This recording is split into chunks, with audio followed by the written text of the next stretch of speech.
Vamos lá, pessoal, live em português com o mestrão Wendel Alexander, um dos fundadores da Nova União. Então a gente vai bater um papo aqui, falar um pouquinho da história dele, das experiências dele, até como atleta também, como coach, sempre conversando, batendo aquele papo a respeito de mindset de competição.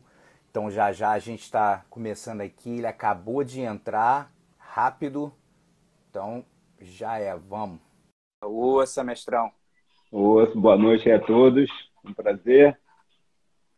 E aí, como é que tá? Como é que tá essa loucura por aí? Como é que tá as coisas em Campos? Cara, a cidade deu uma parada, hoje tá no como é que é o negócio? Takedown, né? Lockdown, parou tudo, cara. Tem até polícia na rua. Hoje eu fui É pagar umas mesmo? coisas, fui parado umas duas vezes, porque as ruas estão todas fechadas. Tá escutando bem aí? Tô na boa. Então, as ruas estão fechadas e parou tudo, né, cara? Só fica o supermercado e as farmácias abertas. Negócio de louco, cara. 43 anos, nunca imaginei passar por essa situação, não. Caramba. Eu tava falando agora com. Eu fiz uma entrevista mais cedo com o Jimmy Pedro. Ele é um dos maiores judocas da história dos Estados Unidos. Foi em 5 Olimpíadas, cara. E ele tem uma academia em Boston. E ele falou que, pô, mandaram fechar, falou assim, ó, só até dia 29 de junho já. Né? E o cara, tipo assim, lá o bicho tá pegando, para aquelas bandas lá de Nova York, o negócio tá sério lá, cara. O bicho tá pegando, complicado, né? Mas fazer o quê? A gente tem que ser positivo e focar no progresso e vamos continuar, fazer o que a gente pode, né? É o que Cada dia é. que passa tá ficando assustador, cara. É verdade mesmo, cara.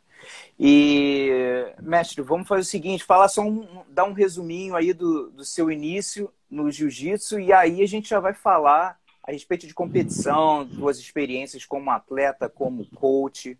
Então vamos lá. Cara, antes de contar um pouco da minha história, né? Eu comecei no jiu-jitsu com 5 anos, a minha tia Bartira, ela que levou a gente para treinar, eu e meus primos, e meu irmão também falecido. E eu não gostava muito, né, cara? Muito pequeno, eu queria brincar e chegava lá, tinha que ter aquelas aulas de rolamento, QMI, defesa pessoal. Não era um jiu-jitsu como é hoje, era muito mais defesa pessoal. Mas meu irmão botava uma pilha pra gente não deixar de ir e tal. E ele era muito bom, cara. Ele gostava de treinar, chegava lá em casa, ele ficava revendo as posições comigo de defesa pessoal, eu queria ficar fazendo rolamento no chão.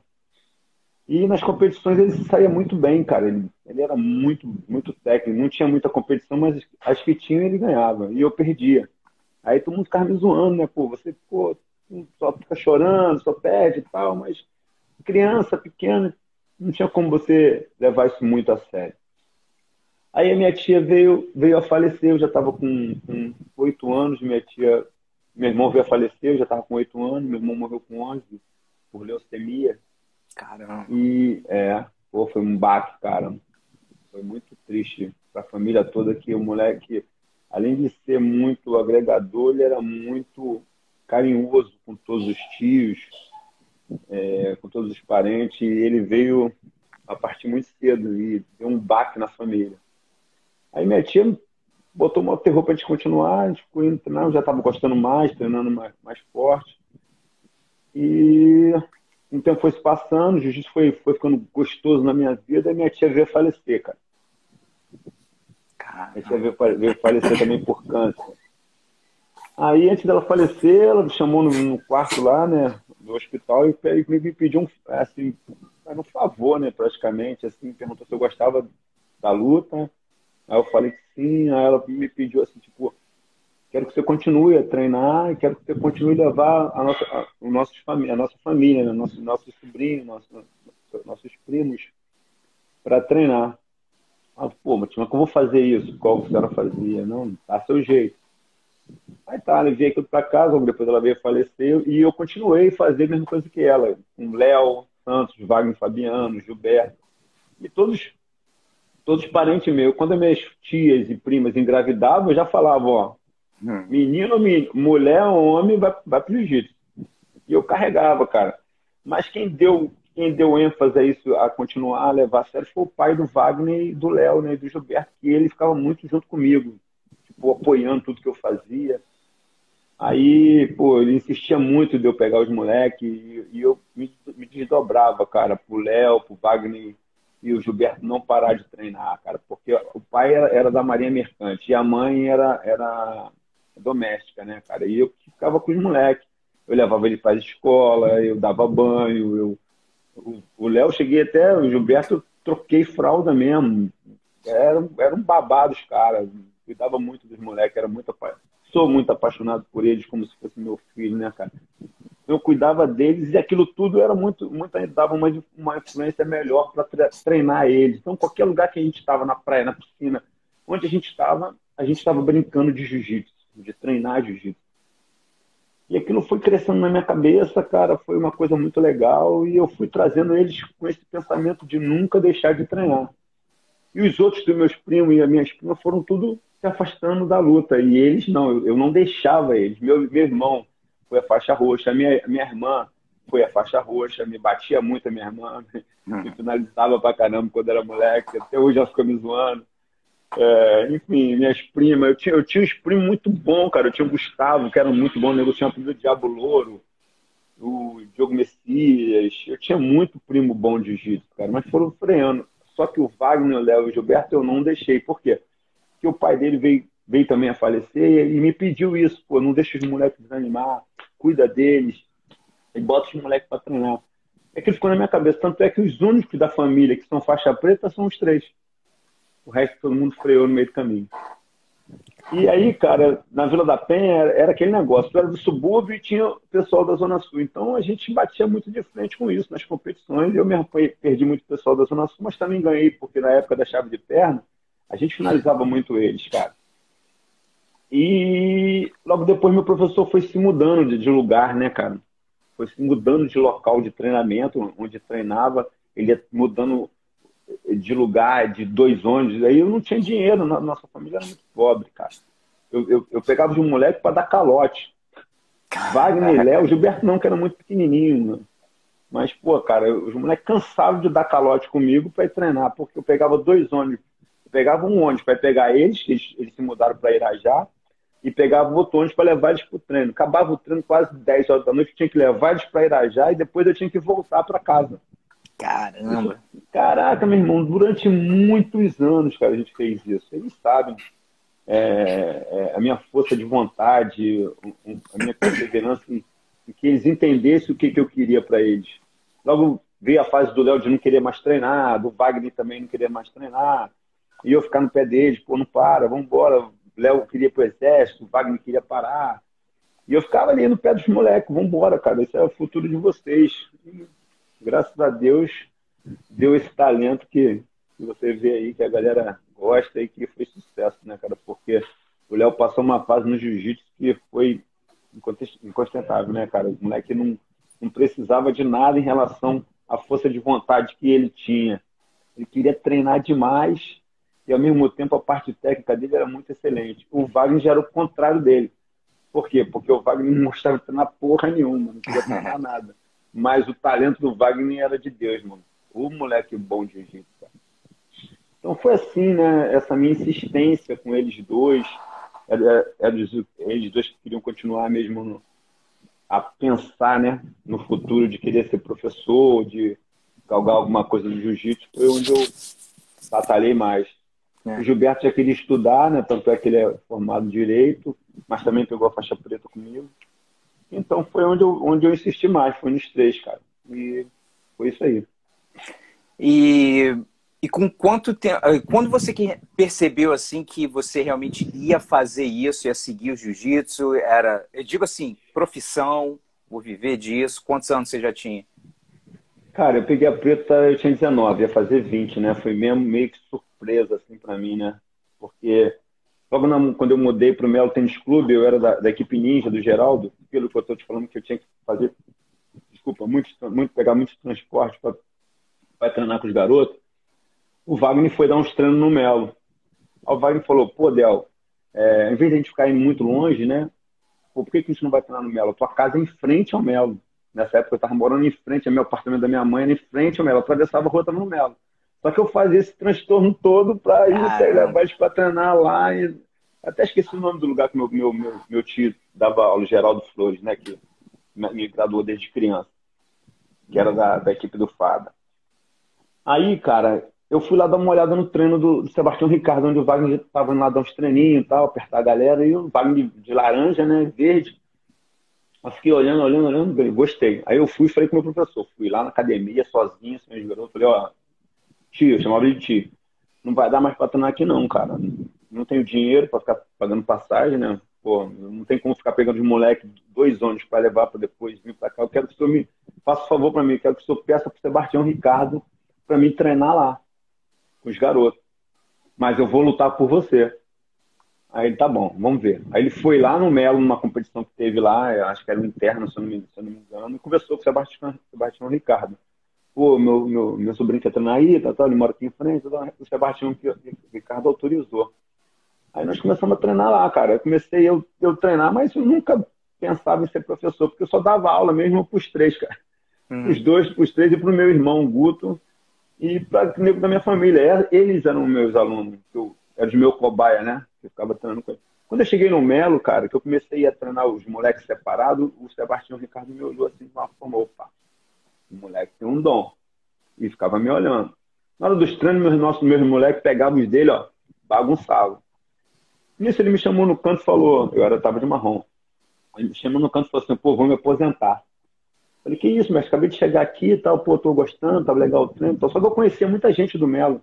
Beto Cachorro, um monte de gente que treinava lá, eu conhecia. Aí ele falou, pô, cara, vou me aposentar. Vou marcar uma reunião, vou apresentar pra galera. Eu falei, pô, não faz isso não, é o meu propósito. Aí beleza. Reuniu todo mundo. Na saída dele, que ele ia se aposentar, que ele já tinha falado com o clube e tal, ele graduou eu, Mergulhão e Marquinhos, a faixa preta. Eu não tinha nem 6 meses de marrom, nem... Acho que não tinha completado um ano de marrom. Aí eu falei, mestre, eu peguei marrom gol, tá muito cedo, tá. Não. Aí quando ele me amarrou, ele ainda falou, ó, pra galera, todo mundo, os alunos todos, ó, a partir de amanhã, a partir de segunda-feira, quem começa a puxar o treino é o Del. Falei. Aí eu olhei pra todo mundo, eu? Mas por que eu? Aí todo mundo não entendeu nada, o Beto veio me dar um abraço, o Beto Cachorro e tal, e ficou. Eu, o novo professor do Melo Tênis Clube, tinha acabado de botar minha barraca lá, bicho. E que ano? E que ano que foi isso, mas? Isso foi em 83, cara, por aí, Caraca! 83, 84, por aí.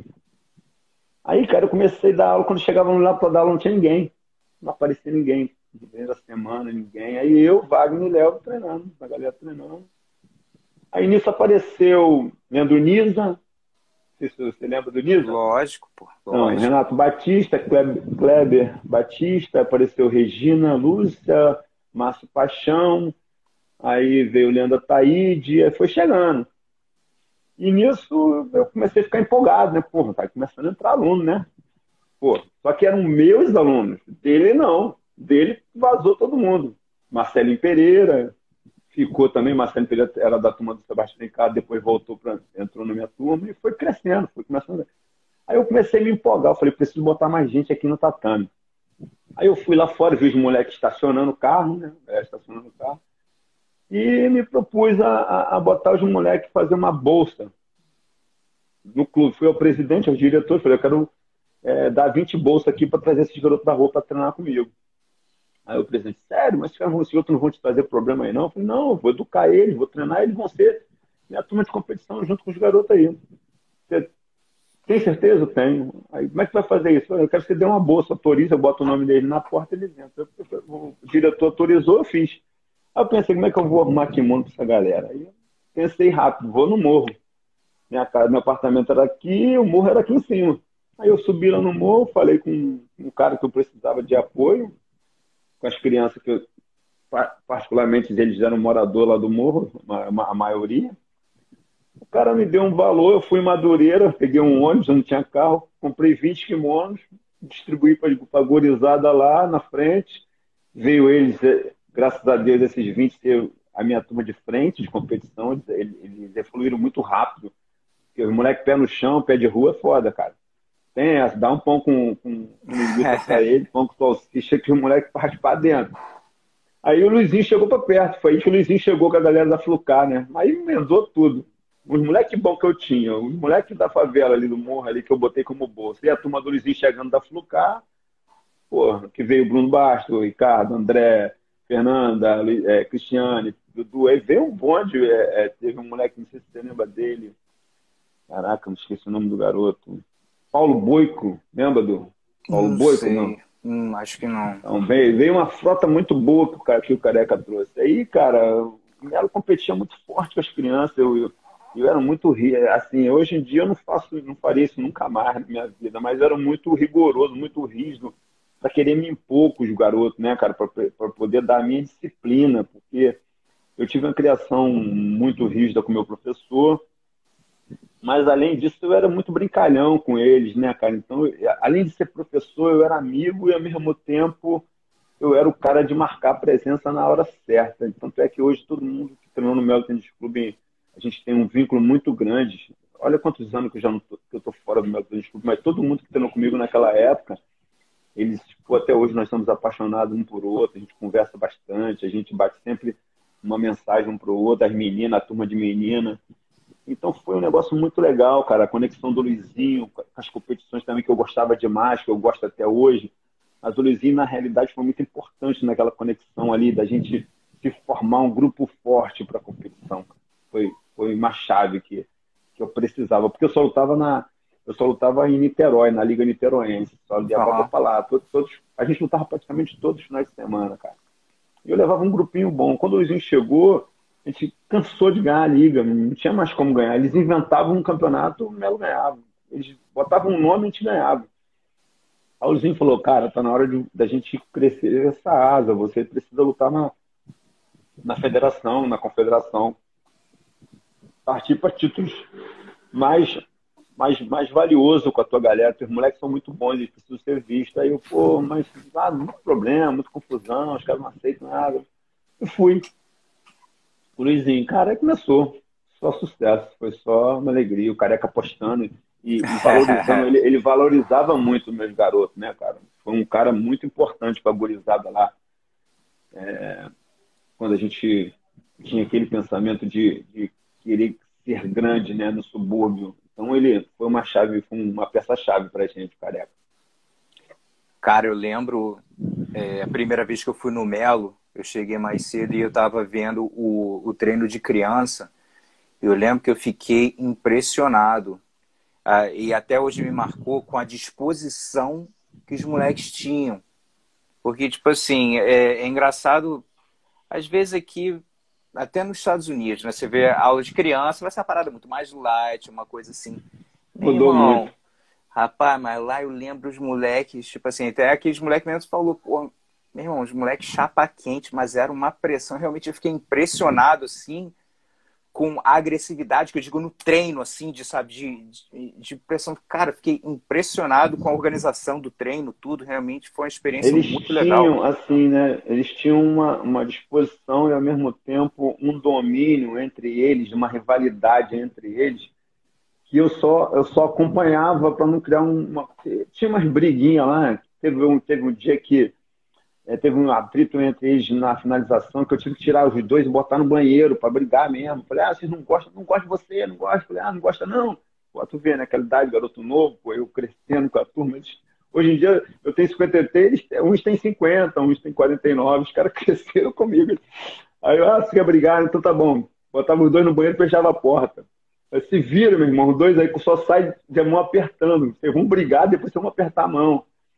E logo depois os moleques ficavam duplas, do mesmo peso, sabe, de competição. Aí eu falava assim, agora vocês brigavam no tatame, vocês vão ter que fechar a chave. Então eu tinha umas coisas, eu tinha uma varinha que eu pintei da cor do clube. O clube era verde, vermelho e branco. Eu pintei a vara. Então eu botei um apelido na vara, se chamava Joe. Qualquer parada errada, o Joe cantava.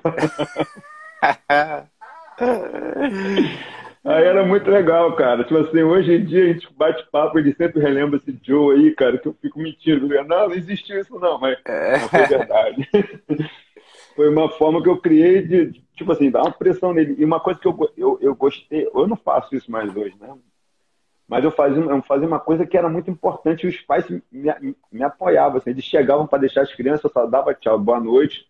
Aí todo mundo, os pais saíam, eu fechava a porta. Só abria para eles irem embora, cara.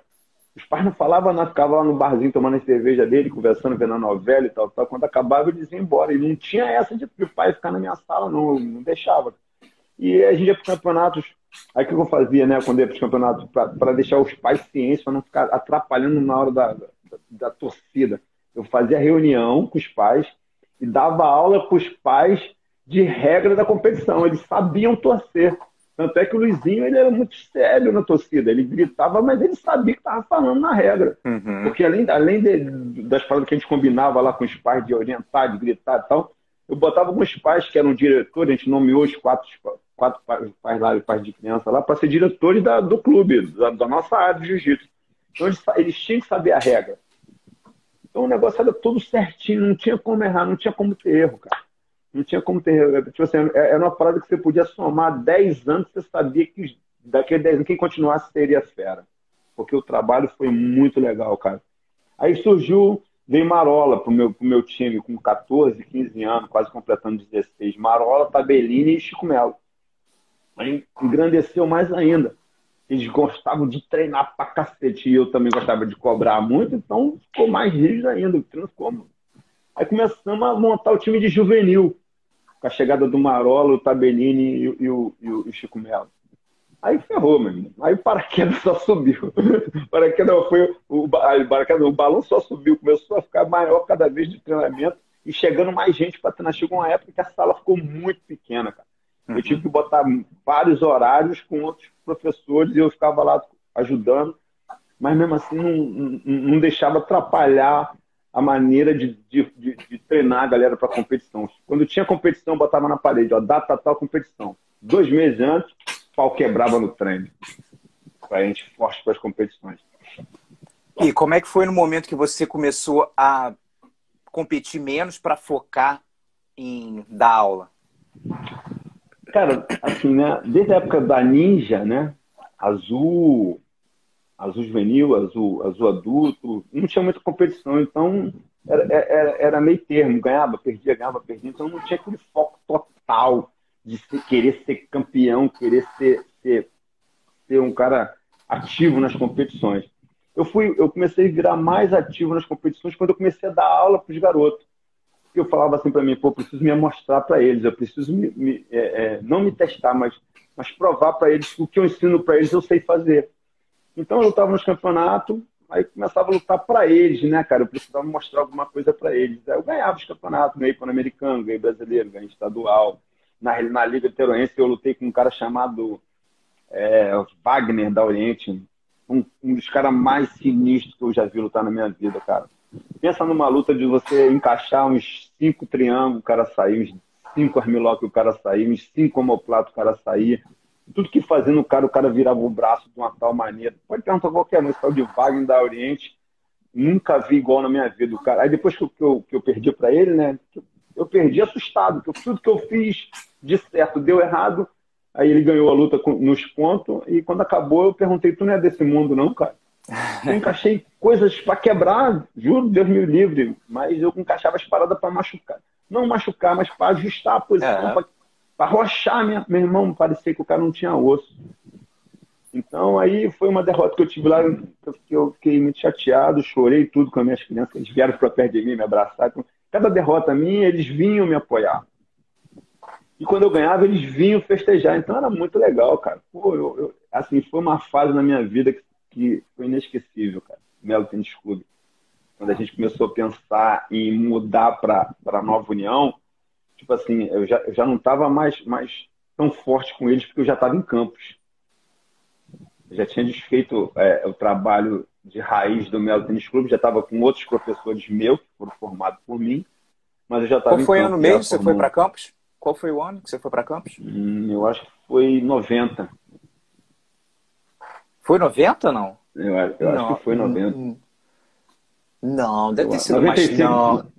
Não, foi mais tarde. Alguém aí vai saber. Não, foi mais tarde que isso. Eu tô aqui há 23 anos, eu tô em Campos. Caramba, 23 anos já. Meu filho tá com 22, pô. Eu cheguei aqui primeiro que ele. Pô, é Legal. muito tempo que eu tô aqui, cara. E olha só, e na tua carreira como competidor, qual é uma das melhores performances assim, que você lembra? Que você pô, sentiu pô, super bem, lutou bem, independente do título, nem quer dizer que você ganhou. Porque às vezes você pode lutar, eu sempre falo, às vezes você pode lutar pra caramba muito bem, mas Cara, eu o tava cara muito luta bem bem no também.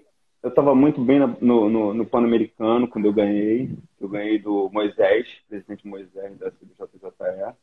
Tava muito bem. Dedé foi meu coach lá, me deu umas orientações legais. Eu tava muito bem quando eu lutei com o Della Riva, um brasileiro. Eu ganhei duas Mameluque lutas. não? Acho que foi lá, foi no Hebraica. É Mameluque, né? Ah. É, eu ganhei duas lutas muito bem. Eu tava muito confiante com o meu treino de jogo de guarda, né, de triângulo e omoplata, e a minha guarda era bem flexível. Eu estava muito bem e ganhei duas lutas muito fácil. Peguei a primeira, peguei a segunda. Aí quando eu fui na terceira, pensa no cara que vai lutar contigo, chega assim por trás de você, te dá um abraço. Aí, irmão, o próximo é eu e você. Quando o cara fez isso comigo, porra, o cara acabou comigo, bicho, juro por Deus. Ele me deu um abraço, pô, tava sentado assim, ele já tinha lutado uma, eu lutei duas na chave. Aí a minha próxima era com ele, terceira. Eu já tinha visto, já falar dele, mas pra mim, naquela época, era como qualquer um. Aí me abraçou, pensa no irmão te abraçando assim, dá um abraço, falou, aí irmão, próximo é a gente, né? Aí eu, pronto. Ali ele me ganhou, cara. Lutei mal pra caraca. Tipo assim, ele me deu. Lutei mal entre aspas, né? Porque é difícil achar o cara não é muito flexível. Aí ele me deu um triângulo, eu saí, ele me deu umas milocas, eu saí. Ele, ele foi lutando comigo, falando: caramba, como é que faz isso? Caraca, tipo, não tem osso. Ele foi conversando comigo, lutando e me ganhando. Foi até legal, a gente saiu abraçado e tudo quando acabou a luta. Que E a outra doideira. foi com Aí a outra que foi muito marcante pra mim foi com o Valoar. Um evento que o Jucão, na época quando a gente formou a Nova União, era eu, Jucão e Dedé. O Uhum. Jucão era o juiz da luta. Aí começou a luta, o Valoar me botou pra baixo de uma maneira que eu não achava que foi ponto, mas a luta está até naquele origem jiu-jitsu, a luta tá lá. Ele me botou pra baixo, aí depois nós ficamos em pé, ele ficou segurando muito tempo a luta ali, quase uns 5, 6 minutos. Quando nós ficamos em pé, eu derrubei ele. Lá fora, o Jucão não deu nada. Só que começou dentro, caiu fora. O Jucão não deu nada. Depois que ficamos em pé de novo, eu derrubei ele de novo. Aí ficou 4-2, ficou 2-2. Logo depois ele me fez um ponto, uma vantagem, eu fiz a mesma coisa, aí ficou igual. Acabou a luta, eu falei, caraca, ganhei. Jucão é o juiz. Caraca, porra, minha criançada tudo gritando, né? Eu falei, pô, ganhei, vou ser campeão. O Jucão levantou o braço do Baloar. Caraca, a galera começou a xingar o meu amigo. Eu, não diga não, não diga não. Mas aí foi uma das lutas que marcou bem a minha vida aí de competição. Cara, é difícil de pô, escolher um, mas e a respeito de competição como coach, né? Qual foi um campeonato assim que te marcou? Tem algum? Lógico que tem vários, mas tem algum que se destaca assim? Cara, tem vários, desde da minha gurizada do Melo até depois da formação da Nova União, mas um que me marcou muito foi quando a gente treinou o Léo, que o Dedé conversou comigo que estava com a intenção de botar o Léo de preta. Aí a gente ficou conversando bastante, debatemos um pouco, tal, e aceitamos. Aí botamos o Léo de preta para lutar o Mundial. Aí a gente queria que ele ganhasse do Rory. Uhum. E aquela luta, para mim, acho que foi uma das lutas mais absurdas que eu já vi na minha vida ali. Foi uma das que me deixou muito triste no jiu-jitsu, mas ao mesmo tempo foi uma luta marcante para o universo do jiu-jitsu, né? Onde mostrou que o nosso trabalho estava sendo feito com muita dedicação, cara. Uma Foi vez essa eu luta tava do Roller com o Léo. com quem eu estava conversando, eu não sei se era com o Léo mesmo ou com o Bruno, eu não lembro, mas eu estava perguntando. É que a regra está sempre mudando, tal. Na época, é, com a regra, era semelhante agora, do Não, jeito que não, é, era ou bem. era para ser A ponto, faixa não não era? podia, Eu a não lembro. faixa do atleta não podia ser, não pode ser, ela não podia ficar caindo. Essa estava na regra. A faixa não podia ter um. Tanto é que quando o Luizinho fez a faixa, o Luizinho conversou com a gente sobre isso, da faixa ser de acordo com a confederação para a faixa não ficar desamarrando. Só que, se você vê a luta, você vê que o Roller fica desamarrando a faixa. Essa foi a minha crítica. Só quando a final da luta, o Léo estava com a vantagem. e o Rolly na guarda do Léo. Quando o Léo monta a raspagem, o Rolly dá uma passada pro lado. Mas o Léo tá sentado, cara. O Léo não tá deitado. O Bebel, como juiz, meu amigo, um abraço, Bebel, deu a vantagem pro Rolly e olhou pro juiz. E o juiz apitou. Foi tudo conectado. Tipo assim, olhou pro juiz, deu a vantagem, o cara apitou a final. Aí empatou a luta. Quando empatou a luta, eu já sabia que ele ia fazer isso. Antes dele levantar o braço, eu ajoelhei e falei, não faz isso, cara. Não faz isso. Eu tô sentindo que vai fazer besteira. Ele lá tá sério, cara, porque ele levantou o braço do Rolly. É, irmão. Aí foi a tristeza lá de... Pô, foi um trabalho que a gente fez sério, tanto psicológico. Naquela época não tinha nada disso, mas foi um trabalho bem psicológico com o Léo. Ele não queria aceitar de forma nenhuma, porque ele achava que não estava na época dele pegar a preta para competir com o cara, mas não estou muito bem, cara. Foi tudo certo, não erramos em nada. E, cara, de atletas que você já treinou, que é a galera com a cabeça assim, que chamou da atenção, de mindset bem forte, assim, a cabeça bem forte para campeonato, qual a galera que vem assim atualmente? André Bastos, Léo Santos. Eu tinha um atleta chamado Pablo, faixa amarela, pegou laranja comigo, também, se eu falasse para ele pular um muro e pegar um armlock, ele pulava.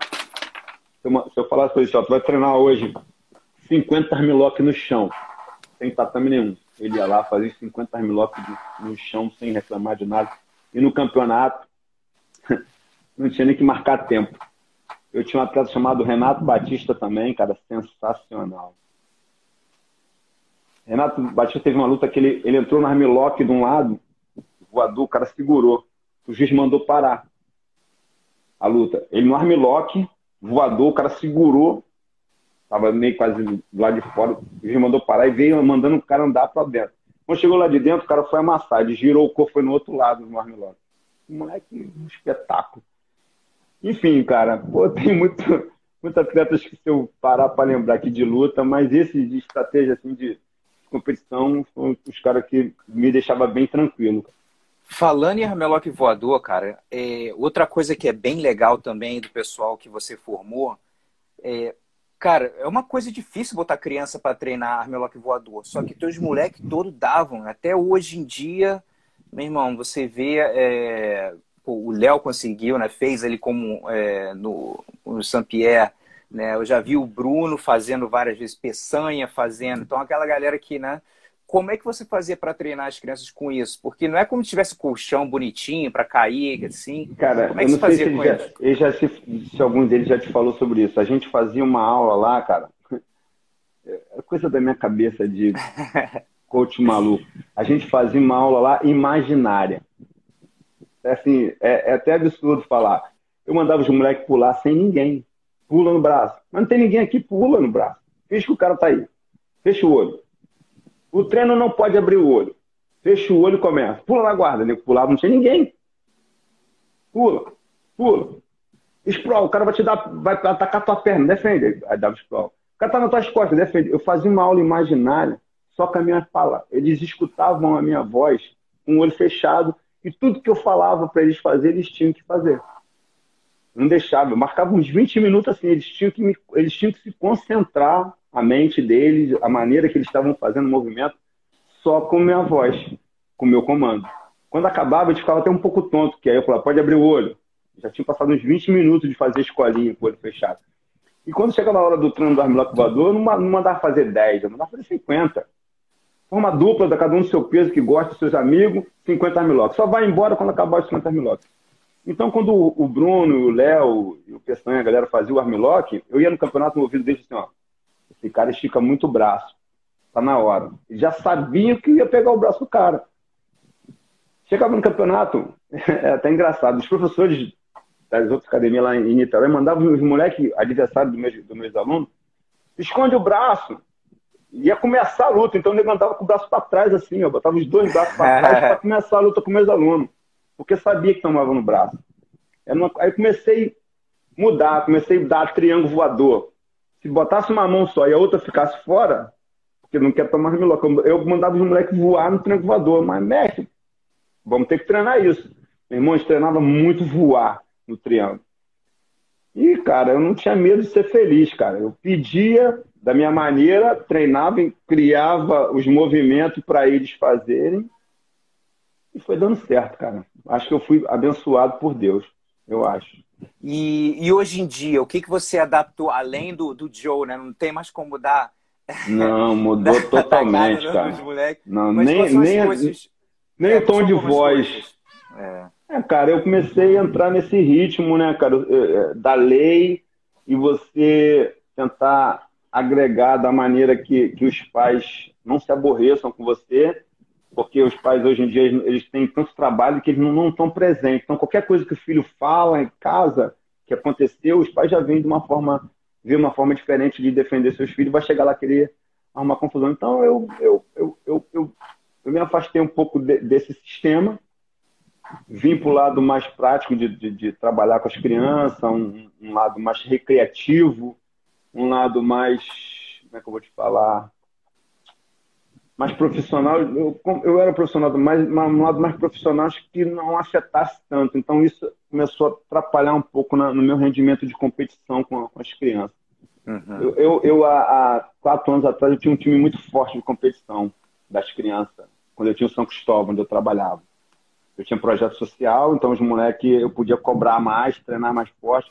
Quando acabou o projeto social, que foi desfeito, e eu mudei para o outro clube, para o tênis clube, eu comecei a ter outra visão, porque eu tive depressão, eu tive uns problemas particulares meu, de saúde, e eu queria parar de dar aula, queria, não queria mais viver disso, queria tentar uma outra vida para tocar minha vida nova. Mas aí eu tive que voltar, né? Me empolguei de novo, o Léo ali do meu lado, minha esposa, meu filho, o meu aluno é o Luiz Carlos Povão, entre outros, estava no meu pé ali para a gente não desanimar, e eu voltei, mas voltei com outra cabeça. Tipo assim, sem competições para criança, vai se quiser, não forçando mais nada. Só forçando minha turma mesmo de competição adulta e os masters que gostam de competir, mas comecei a mudar um pouco minha cabeça em relação a preparar minhas crianças para competir. Uhum. Por não ter dinheiro, né, para ajudar, porque tem um gasto muito grande para levar a criança para competição, cara. É. Então não tinha apoio de nada. Então tudo que eu fazia na outra época, eu tinha uns apoios, né, de ônibus, um pouco de inscrição e tal, e dava um jeito. Quando eu voltei a minha nova performance, eu não quis mais esquentar minha cabeça com isso. Eu deixei os pais bem à vontade. Quer ir, pode ir, eu tô lá vou estar em todas as competições, mas eu não ia ficar mais fazendo o que eu fazia antes, né? Ligado. E a galera aqui, pô, apareceu em massa, a resenha aqui tá forte. Tô vendo aqui, Eu não tô nem lendo, eu não tô não nem dá, lendo. não dá nem para acompanhar o ritmo aqui, mas a resenha tá forte. Para a resenha ficar mais forte, vamos alguma resenha, vamos trocar uma ideia de resenha aí, Pô, algumas cara, histórias é, interessantes. teve uma história no Melo Tênis Clube, assim, que a gente foi pra competição, né? E a gente ganhou o campeonato. Como sempre, a gente ganhava bem lá em Niterói. Era aniversário do Léo Cupim. Léo Cupim era um pluma meu, muito brabo, e ele gostava de tomar uns goró quando ele ganhava. Então era aniversário dele, ele ganhou, e eles começaram a beber marola, e todo mundo beber, eles estavam bebendo catuaba. Mestre, pode beber? Porque eles escondiam a bebida de mim, mas para beber eles me pediam autorização. Competição não deixava beber nunca, mas como era aniversário do Cupim, ele tinha sido campeão, eu deixei beber. Aí começaram a beber, catuaba. Quando foi na hora de ir embora, o nosso ônibus lotou. Então levou as crianças, os maiores ficaram comigo, para ir de ônibus normal. Aí fomos pegar um ônibus. Chegamos lá no ônibus, o Cupim passou mal, vomitou no ônibus. Aí eu falei, galera, tem que pagar a passagem. Aí eu falei pro cara assim, me dá o dinheiro aqui, vou dar uma moral vou dar uma moral pro trocador, me dá o dinheiro todo mundo. Peguei o dinheiro de todo mundo assim, aí trocador, o dinheiro pra você aí, metendo no bolso, só deixa a galera passar por baixo. Aí o trocador, aqui por baixo ninguém passa. Aí todo mundo começou, né, bêbado, marola bêbado, todo mundo bêbado. Vamos te meter a porrada se não passar. Eu falei, não precisa disso, senão o cara vai deixar passar. Aí o trocador bateu com uma parada de madeira assim naquele ferro que segura e falou, motorista, só para na delegacia, tudo marginal. Pô, tinha mulher, tava Suema, tava Mariano, tava um monte de garota e um monte de adolescente, né, cara? E eu ali no meio, praticamente um adolescente também, né, com eles. Falei, rapaz, não precisa disso não. E o motorista não parou em lugar nenhum, mano. Só parou na delegacia. É mesmo? Aí a gente tinha um cara lá chamado Carlinho. Então, o Carlinho, ele era ali meio da época de hippie. Ele, qual é, mestre? Nós estamos fodidos. Nós vamos parar na delegacia. Que merda que vai dar? E ele era mais velho que eu, esse Carlinho. Aí chegamos na delegacia, todo mundo desceu por trás. O cara, vamos para trás, vamos igual o bandido. Todo mundo desceu com a mão para trás, paramos. Aí o cara, senta todo mundo aí. Aí sentou todo mundo lá, sem fazer nada, cara. O que vocês fizeram? Aí eu falei, não, eu peguei o dinheiro, ia dar um dinheiro pro trocador, não aceitou de maneira nenhuma e falou que vai parar aqui, foi isso que aconteceu. Quem é de menor aí? Aí uma galera levantando a mão de menor. Quem é o responsável? Eu levantei. Você é o responsável? Eu falei, sou. Aí o Carlinho, mas eu sou o mais velho. Aí o delegado puxou a pistola e falou assim, então vamos lá para dentro agora. Você é mais velho? Vou conversar contigo. Não. Eu sou o professor, sou responsável, eu vou contigo lá. Aí fui para a sala do cara. Quando ele me levou para a sala, ele falou assim, começa a gritar, como eu estivesse te batendo. O cara me levando na sacanagem, o delegado. Aí eu falei, para. Ele batendo na mesa assim, e todo mundo lá fora chorando, né? Todo mundo assustado. Aí daqui a pouco ele, fica aí. Aí chegou pro Carlinhos assim, agora você veio. Ele, poxa, eu não, cara, eu não. Aí começou a chorar, a gurizada toda e tal. Aí depois deu tudo bem, as irmãs chegaram, o que aconteceu, nós contamos, e fomos embora para casa. Mas foi um dia muito sinistro esse, cara. Foi bem legal. Agora tá indo, tá lembrando. Caraca. E de viagens assim, também? Resenha de viagem ou de viagem de Teve ônibus? brasileiro de equipe lá em Minas Gerais, cara, que a gente foi com 2 ônibus lotados para ganhar o campeonato. Então, Luizinho, o Dedé e eu, a gente montou o time. A gente queria ganhar praticamente todas as equipes, de azul a preto. A gente montou o time para ganhar, meu irmão. Acho que foi um dos eventos mais lavados que teve de equipe, foi esse aí nosso. E nisso, cara, porra, teve graduação, né? Teve uns espancamentos, teve batendo na galera pra caramba. Na hora de vir embora, os moleques começaram a fazer merda no Mineirão, cara. Roubar, pegar colchonete, pegar extintor, pintar o caramba. E eles pegaram o colchonete do Mineirão e botaram na mala do ônibus pra voltar. Tinha mais de 10 colchonetes lá embaixo, não sei nem quantos tinha. Aí começaram, a gente ia no meio do caminho. Aí começaram a ligar, a polícia vai atrás de vocês, cadê o parte que roubaram lá o Mineirão, tal.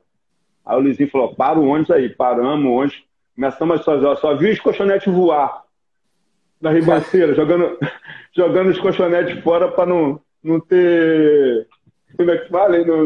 Não ter... Prova, né? Para ter prova, não ter nada de consta. Aí o André falando, foi sinistro, cara, esse dia. Fiquei até com medo. Depois de tanta felicidade, o nego ia estragar com essas brincadeiras dessa gurizada aí.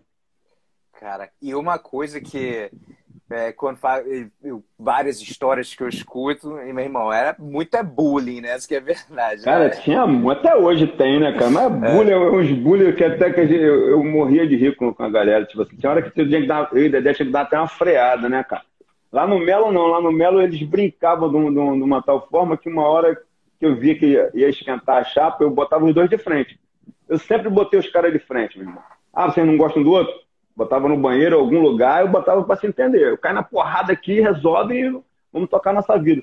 Porque eles estavam em fase de crescimento. Se eu não botasse alguma coisa para acabar com aquilo, eles iam crescer com aquilo para sempre, cara. Então, era uma forma que eu achava de romper a barreira ali naquela hora. Meu irmão, você não gosta do outro não, né? Então vocês vão brigar aqui na frente de todo mundo. Eu fiz isso há um pouco tempo atrás no São Cristóvão. Estou dando aula aqui em Campo Já. Estou dando aula na sala, as 2 meninas quase se quebrando, as 2 lá, tal. Eu parei o treino, botei todo mundo sentado, fica só as 2 no meio. Começou a vir revertério do Melo Tênis Clube, fica as 2 no meio. Aí uma olhou pra cara do outro, cai na porrada das 2, agora! Meu irmão, nem eu entendi que eu fiz isso, cara. Aí todo mundo não entendeu nada. Eu quero que vocês briguem, cai na porrada. Aí nenhuma tocou na outra. Tem necessidade disso? Tem! Eu quero que vocês briguem agora, as 2. Aí elas ficaram olhando pra cara da outra assim, não precisa brigar, não. Cumprimento então, aperta a mão. Eu não quero mais essa merda aqui, não. Meu irmão, depois que acabou, meu mundo foi embora, eu fiquei lá na minha sala, rapaz, voltei atrás, depois de 25 anos. Deu revertério. Deu um revertério. Mas é parte, né? Tá doido. E viagem internacional? Qual foi a tua primeira viagem internacional? Foi do PAN? Foi pro PAN. Foi pro PAN. Primeiro PAN eu tava lá. Com Wagner, com a galera. Fizemos vaquinha pra caramba. Nunca fiz tanta vaquinha numa só competição pra lutar fora. Mas valeu a pena. Ganhei. Wagner, Como é que foi a Wagner experiência? ganhou. Hã? Como é que foi a experiência, assim, da viagem? Primeira vez, viagem internacional e tal? Meu inglês nunca foi bom, né, cara? Foi divertido pra caramba. Tipo assim, porque tu quer falar uma palavra, nunca sai nada, né? Mais naquela época. Então tu ficava, pô, Carlinhos, quero comer isso, Carlos Grace, né? Carlinhos, pô, vai lá e fala. Mas como é que fala? Não fala nada. Então a gente andava no pé do Carlinhos, na galera que falava inglês, pra salvar a gente. E aí foi aí que a gente começou a fazer mais amizade com o pessoal da Barra Grace, né, cara? Começamos a ter um vínculo não só da vida de lutador, de jiu-jitsu, mas na vida de homem para academias que são rivais, né, cara? Começamos a ter uma conexão melhor com eles. A gente começou a ver o lado deles, o que eles gostavam, como é que eles se comportavam com as pessoas do subúrbio e tal. Foi a nova conexão ali que eu vi que, pô, não tinha nada de diferente da gente, de jiu-jitsu, de ser pessoa, tal, eles só tinham um conhecimento melhor da língua e da maneira, porque eles tinham um poder aquisitivo muito maior, né? Eles estavam num hotel bem legal e a gente num hotel mais ou menos, mas foi legal, cara. Foi um lado que eu precisava passar. Logo depois comecei a viajar bastante. Aquela foi minha primeira viagem, assim, para fora do país. Depois eu comecei a viajar bastante, comecei a entrar em curso de inglês para poder melhorar um pouco o meu inglês para me sobreviver. Até hoje eu não consigo pegar isso, acho que a minha mente está bloqueada. Mas foi um pontapé inicial para minha carreira e para minha vida dentro do jiu-jitsu, cara. Foi o Pan-Americano. E quem teve a ideia, né, da Nova União? Quem foi primeiro com a ideia de juntar mesmo? Cara, assim, né? A gente começou a treinar junto. Eu fui nas competições que o Dedé criou lá no Flamengo, que era o beneficente, os campeonatos dele. Aí logo depois a gente foi lutar, não sei se foi o Alfa Barra, foi um campeonato, a gente começou a juntar. Ele começou a trazer a galera dele para treinar no Melo, fazer os intercâmbios, eu lá na equipe entrando dele e no meu. Aí começou a vir os campeonatos. A gente falou, pô, vamos botar junto. Aí botou Melo Tênis Clube barra André Pederneiras barra Melo Tênis Clube. Aí nós ficamos em segundo ou terceiro, se não me engano. Aí no outro nós ficamos em segundo. Aí já mudamos o lado. Em vez de ser primeiro André Pederneiras, veio o meu nome. Melo Tênis Clube barra André Pederneiras. Aí quando a gente foi lutar o campeonato lá em Teresópolis, que se chamava Copa Carlos Rollison. Eu tenho até hoje o troféu, era o dedo de Deus o troféu. E o Cássio foi em peso nesse campeonato. A Dedé falou assim, não quero perder. Não quero perder pro Cássio, não. Aí começamos a montar o time. Quem vai pra pena, quem vai pra leve, babá. Falei, as crianças é comigo. Eu quero fazer muito ponto nas crianças. Então, levei minhas crianças junto com o Luizinho, levamos muita criança. Então, nós fizemos muito ponto na criança e o Dedé fez os pontos nos adultos. Na hora de contar, o Cássio não acreditou que tinha perdido. Aí começou a contar. Conta de novo. Ele contou umas 3 vezes e viu que perdeu pra gente. Ali foi a hora que o Dedé falou assim, ó, tá na hora da gente montar um time bem legal para as competições. Aí o Luizinho entrou, pô, vamos montar o time, cara, vamos fazer uma parceria e botar um nome. Aí, pô, mas qual o nome? Vai continuar Dedé Pederneiras barra Melo? Não tem nada a ver. Não, vamos criar um nome fictício. Aí começou a aparecer um monte de nome, aí daí surgiu a ideia de formar a Nova União e partir para a guerra, meu irmão. E foi só sucesso. E qual foi o primeiro campeonato usando o nome da Nova União? Eu acho que foi um em Teresópolis, cara. Copa Jucão, eu acho. 95? Eu acho. Logo depois veio o Mundial. A gente teve uns 2 campeonatos antes do Mundial e a gente já tinha já tinha formado a base para montar o time para o Mundial. Uhum. A gente lutou uns 2 campeonatos antes. Um foi Copa Jucão, o outro eu não lembro qual foi. Só que logo depois o nosso time ficou muito forte, cara. A gente sabia que a gente ia ganhar o Mundial. Tava muito sinistro. A nossa seletiva, assim, né? Eu tinha muita gente para levar para a seletiva, mas era um pouco assustadora a seletiva, porque é muita gente boa para montar o time. Então, a gente tinha que saber montar a seletiva para a gente elaborar o time A. Se a gente montasse a seletiva errada, muita gente ia tirar uns caras bons, né?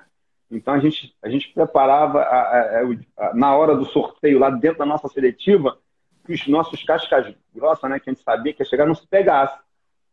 Então a gente, pô, era um jogo de cintura do caramba e a gente conseguia elaborar de uma tal forma que todo mundo saia satisfeito, cara. Foi bem legal o começo ali. de bater naquela galera, foi muito legal. Uhum. Eu entrei logo depois do Mundial de 96, porque eu perdi a semifinal do Rocha Leve para o Gengiva Uhum, eu lembro. em 96. E Mas aí você era eu, muito levinho, né? Tu subiu pro leve, né? Ou tu já era cara, leve? rapaz, eu vou te falar uma coisa. E o Eu Gengiva era lutava, um cara leve que ele tinha corpo de médio, mano. E ele não fazia dieta pra bater o leve, não. O é, corpo dele era estranho. eu era um pena estourado. Só que eu nunca tinha ouvido falar de perda de peso, cara. Se eu, tipo assim, eu peso isso, é isso. Então, tipo assim, o Fernando É. nunca tinha me Foi que, falado de nada foi de que eu perda quis, de peso. que eu quis dizer foi isso. Que você era um pena forte e jogava no leve. É. E Tanto é que quando a aí, gente começou a juntar o time, eu falava pro Dedé, o Gustavo tem que ser pena. Nós nunca pensamos, eu e Dedé, de te jogar de leve. Nunca, no momento nenhum. No nosso time, você estava sempre no pena. e foi interessante que o campeonato, que eu era pena, aí fui ficando um pouquinho mais velho, fiquei um pouquinho, né, um pena estourado, mas não sabia negócio de cortar peso. E aí, em 97, 2 semanas antes do Mundial, o Dedé falou assim, tá pesando quanto? Eu falei, 71. Ele falou assim, tu tá fazendo o que no leve? Eu lembro disso. Eu falei, pô, sei lá, que ninguém me falou pra Foi esse que perder você fechou peso. com o Léo, não foi? Não foi esse que você fechou com o Léo de pena? É. Foi. Eu fiz ele falar isso. E quando eu era pena, um pouco mais novo, mais carcassinha, assim, eu era pluma estourado, ou seja, eu era para estar lutando de pluma, crescendo, assim, 17, Uhum. 18, eu já era para ser pluma, lutava de pena com, porra, Seu professor era quem 64, mesmo? assim, Quando tu Fernando começou antes Cruz. do. Fernando Cruz, eu lembro dele. E aí, quando eu fui lá pro Dedé, aí que tudo mudou, ainda mais a diferença de um mundial para o outro, né? De 96, janeiro de 96 para o outro, que foi em julho, eu acho. Foi um tempo muito grande ali, né? De melhora, né? O de 96 ali, Uhum.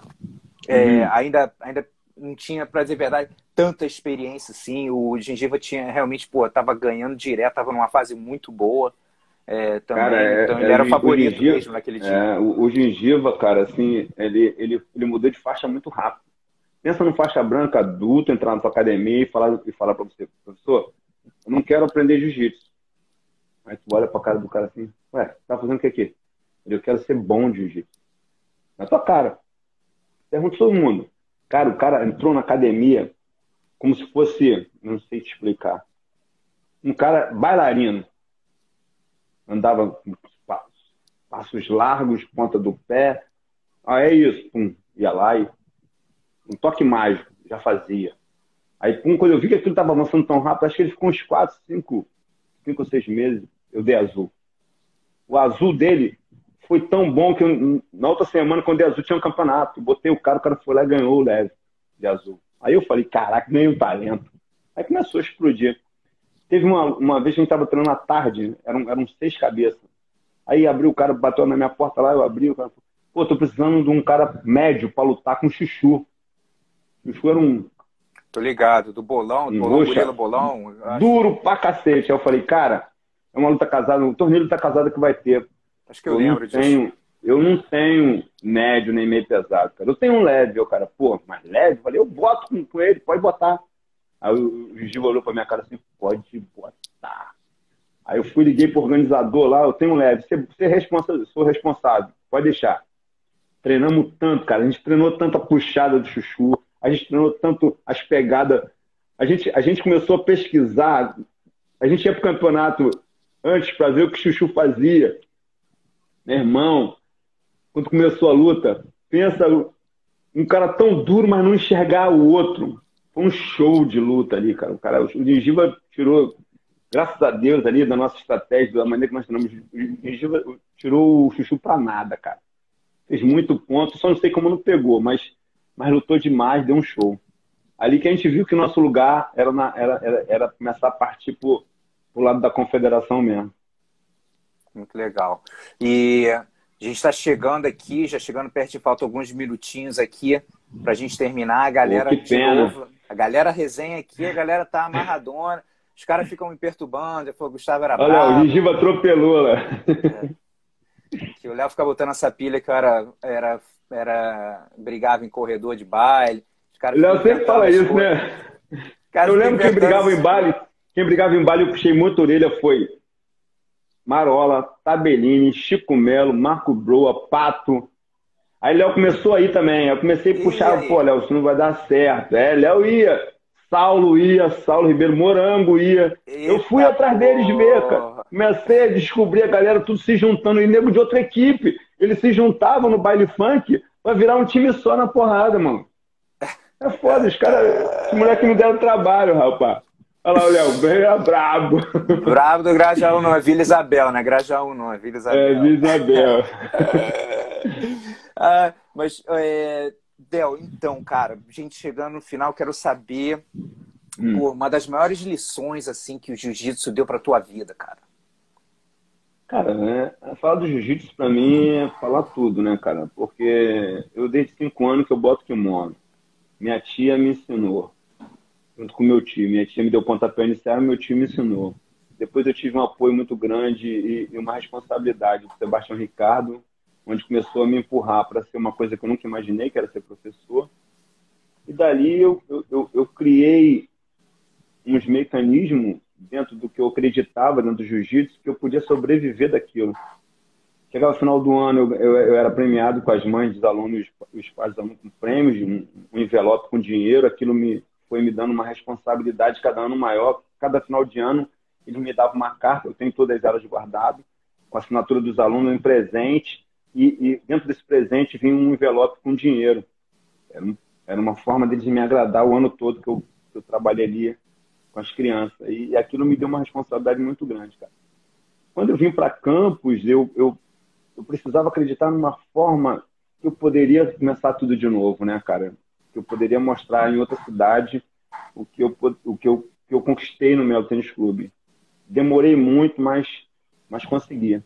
O que me deixou muito triste foi a decepção, né, cara? Eu tive uma decepção muito grande no jiu-jitsu em relação a confiar nas pessoas. E eu só peço isso, que as pessoas aprendam a respeitar o seu mestre. E se você quiser ir para algum lugar ou mudar de equipe, seja sincero com o seu mestre. Seja sincero, converse, fale a realidade, mas não magoe seu mestre. Não deixe o seu mestre se destruir por decepções. Porque o jiu-jitsu é uma ferramenta muito especial. Salva vidas, cara. Mas, ao mesmo tempo, se você não tiver um bom controle, pode também te derrubar. Com certeza. Cara, mestre, obrigado por tudo, obrigado pelo seu tempo, obrigado pelos conhecimentos Nada. também, né? Aprendi muito. E ainda aprendo, até só com conversa, só vendo live eu também aprendo. E agora você, pô, o meu sobrinho treinando aí também. Bom, agora tá no. Tá espertinho. Pena que paramos 2 meses, mas tava começando a entrar da maneira que eu gosto, cara. Vou te Meu falar, sobrinho tá treinando lá. Isso aí. tem jeito pro negócio. E quando eu comecei, porque ele fica muito na turma do meu filho, então o Ryan pega muito ele. Eu só dou uns toquezinhos. A Ryan chega pra mim, pai, ó, tá ficando esperto. Tá ficando com detalhe, tá? Eu fico olhando. Então, até o jeito dele fazer rolamento, a maneira de entrar em queda. Então, eu falei, Ryan, ó, tá no sangue mesmo, não tem jeito não. Espoleta, esse daí é aquele ali, é Espoleta. espoleta, muito legal. Galera, obrigado aí pelo apoio, fortalecendo a live, que teve, acho que foi a live que teve mais resenha aí, foi essa galera trocando ideia aí o tempo inteiro. E, mestre, brigadão. Não, eu que agradeço, cara, pela oportunidade, pô, sou fã do seu trabalho, essa maneira de coach, eu acho que você pode expandir ainda mais dentro da nossa equipe. A Nova União precisa muito de você, com essa tua inteligência, com essa tua sabedoria e essa sua experiência, ela pode ser passada para muita gente, como você faz, mas abraça um pouco a nossa galera da Nova União aí, eu sou seu fã, te respeito e eu quero uma grande vida para você. Você vai longe, cara. Sucesso Obrigadão. sempre. Valeu, galera. Abração. Os, Mestre. um abraço. Valeu, galera.